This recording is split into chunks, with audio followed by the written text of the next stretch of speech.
As the COVID-19 virus spreads, social distancing isn't a problem for Illinois farmer Scott Halpin. Fortunately, we're just a family farm and it's just a few of us, so we don't have a great deal of exposure, but we still have to get up and feed these animals because they don't really care if we have COVID-19 or not.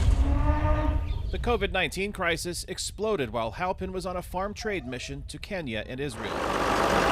Now, he is waiting the crisis out on his farm in rural Illinois. I'm not worried at all. This pandemic that's going on, I think we need to be careful, we need to be cautious, we need to try to limit our exposure, but especially in the farming world, we have to continue. Our livestock needs fed and products need moved, and we're just a few weeks away from planting right now. Uncertain demand weighs on Halpin.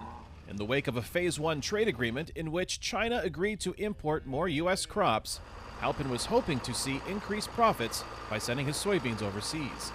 That was before China battled the coronavirus. At a time where we were hoping to ramp up our sales and we were supposed to get some increased sales to China, things are at a screeching halt. And I hope this coronavirus isn't just a way to make an excuse not to do this. The impact of the spreading COVID-19 virus was a key concern among farmers attending a March 10th soybean summit in Springfield, Illinois, one of the last such gatherings before COVID-19 forced restrictions on large groups.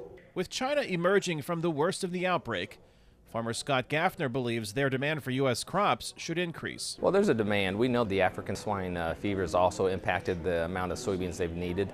But sure, I mean, if they're buying it from other sources, they need to redirect that to us. The U.S. Department of Agriculture reports there were no U.S. shipments of soybeans at all to China in the second week of March. The Chinese are getting their bean needs from producers in Brazil and Argentina, at least for now. Agricultural risk management consultant Joe Camp says the lack of foreign purchases is impacting U.S. crop prices. Prices are down sharply over the previous 2 months and since the signing of the trade deal. Camp says COVID-19 is rapidly changing the economic landscape for farmers.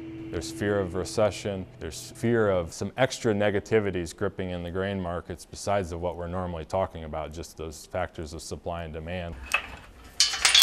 Back on his farm in Gardner, Halpin's greatest concern isn't getting COVID-19, but that when China is ready to increase U.S. imports, the international supply chain won't be able to deliver his crop. I think I heard the number is 45 days to get a vessel over to China, and if they can't unload it, there's really no sense starting to send it over there. And those products those containers are getting reloaded and coming back to the U.S. So the whole route's getting breaking the chain. All of this weighs on many farmers before most have placed a single seed in the ground, at which point the fate of their crops is at the mercy of another concern, the weather.